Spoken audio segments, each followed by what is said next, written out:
Satisfying ika nga sa tuwing naglilinis tayo ng ating tenga. Nakakakiliti at talaga namang nakakakilig. Pero teka, hindi dapat tayo magbingi-bingihan sa health concern tungkol sa paglilinis ng ating mga tenga. Alam nyo ba na ang palagi ang paglilinis nito ay posibleng mauwi sa medical emergency? Katulad ng nangyari sa 6 na taong gulang na batang ito, ang kanyang earwax o tutuli kasi namuo. Kaya naman, kinailangan itong tanggalin sa pamamagitan ng tinatawag na ear irrigation. Na. Yak, kadiri anak. Di ba? Very good. Huwag kang malikot anak, andito si mami. Di ba? Very good. Sinisigurado ni Mami Clarissa na malinis ang pangangatawan ng kanyang 6 na taong gulang na anak na si Aya. Pati nga raw paglilinis ng tenga ng bata, inaaraw-araw niya gamit ang mga cotton swab. Parang naging routine na rin sa buhay ko yung paglilinis ng tenga. Parang ang sarap sa feeling, satisfying, kumbaga, pag nakakapaglinis ng tenga. Pero laking pagtataka niya nang minsang mapansin na tila humina ang pandinig ni Aya. Pag tinatawag ko namin yung anak ko, hindi siya agad nagre-response. Tapos minsan may dinadaing siya eh. Hindi na masakit. Hindi naman daw siya masakit. Yung nga lang, parang may something daw. Sabi, Mami, may something sa ear ko. Ikinagulat niya sa kanyang nakita nang silipin niya ang tenga ni Aya. Isang namuong earwax o tutuli. May time po na nung nasilip namin, parang may bato sa tenga niya. Pero ang mas ikinakaban niya nang dumugo ang tenga ni Aya. Nung ginalaw po namin, nagdugo po kasi. So, na-trauma po ako.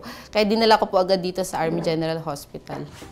Nang ipinakonsulta si Aya kay Doc Leo Manabat, isang ear, nose, and throat o ENT specialist, nalaman na nagkaroon siya ng impacted cerumen o ang pagbara ng namuong tutuli dahilan para humina ang pandinig ni Aya.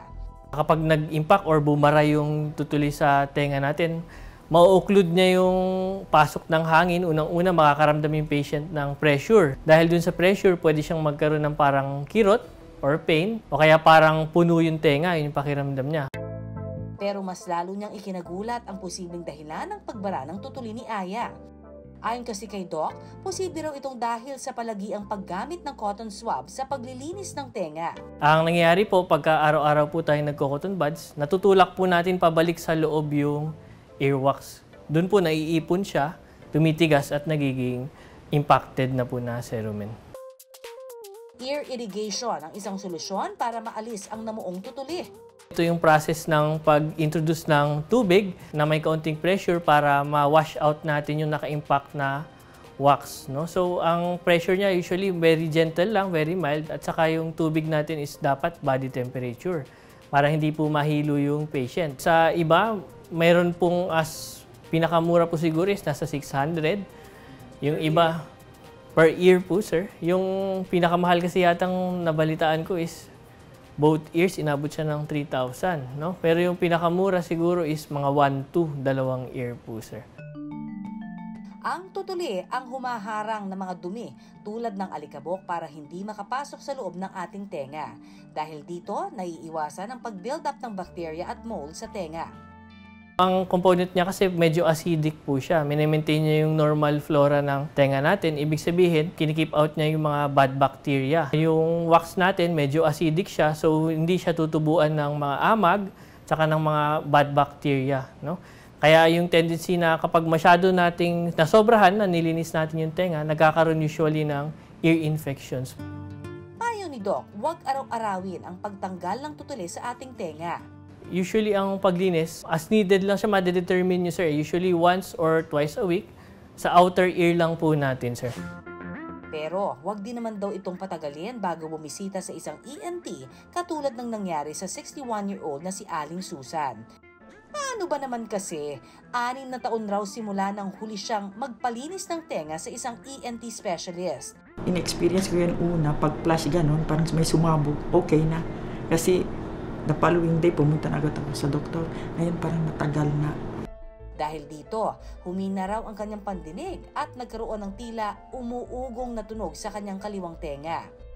Nakairita, pag tulog ka parang may naririnig.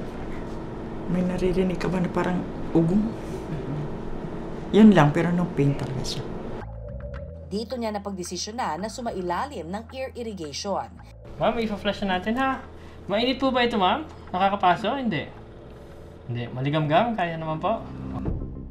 Gamit ang syringe at maligamgam na tubig na may saline, pinapasok ito sa loob ng tenga para maalis ang namuong tutuli. Pero dahil nanigas na ito sa tagal, kinailangan na itong manu-manong kunin gamit naman ang ear spoon at suction. Medyo matigas, so hindi kaagad siya sumama sa simpleng irrigation. Kailangan natin siyang galawin ng konti para ma-dislodge siya dun sa ear canal.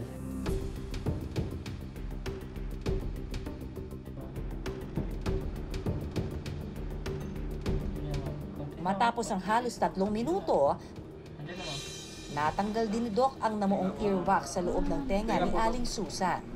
Ngayon, naririnig ko ang salita ko. Parang nandito lang siya. Dinig na dinig ko. Ayon kay Doc, bata man o matanda, pwedeng sumailalim sa ear irrigation. Ang anak nga ni Clarissa na si Aya, wala raw sakit na naramdaman. Pagkatapos po ng ear irrigation, tinanong ko siya, kasi bata naman yun, nagsasabi agad yung kung discomfort siya. Wala daw talaga, as in hindi nahilo, walang pain. Pag-uwi namin ng bahay, nung binuksan ko po yung faucet, sabi, Mami, masakit daw. Narinig daw niya yung tulo ng tubig. Sabi ko, ay ano ko anak, kasi natanggal na kasi yung napakalaking ano dyan sa tenga mo, kaya nanibago ka lang siguro. Basta ang mahalaga, sa eksperto lamang magpakonsulta. Talagang may risk na ma-trauma nila yung eardrum or masugat yung ear canal po. Pinaka-important po sir is dapat na-examine po tayo ng ENT specialist bago tayo mag-undergo, at saka dapat ang gagawa po or magpo-perform ng ear irrigation is isang ENT specialist po. Para sa tamang paglilinis naman ng ating tenga, makinig ng mabuti. Maaring gumamit ng ear spoon para makuha ang sobrang earwax sa ating tenga. Yung spoon pwede po hanggang dun sa kita lang natin. Wag po nating ipapasok yung spoon na hindi nyo na-visualize o hindi nakikita yung beyond, kasi baka ma-trauma po natin or mabutas yung eardrum. So ang magiging indicator niya sir na stop na is pag hindi niya nakita, wag niya nang ipapasok. Kung gagamit naman daw ng cotton swabs, ay siguraduhin sa labas lamang ng inyong tenga ito gagamitin. Posible raw kasi nitong maitulak ang tutuli papasok sa ating eardrums. Maari din gumamit ng malinis na tela para linisin ang ating tenga. Kasi ayaw ng tenga natin ng moisture. Magiging prone po yung tenga natin sa growth ng bacteria sa infection pag nababasa. Pwede tayong gumamit ng towel pagdampi sa tenga after maligo. Mga kapuso, huwag tayong magbingi-bingihan. Tandaan, sa pangangalaga ng ating mga tenga, makinig lamang sa payo ng mga eksperto para ang problema maiwasan.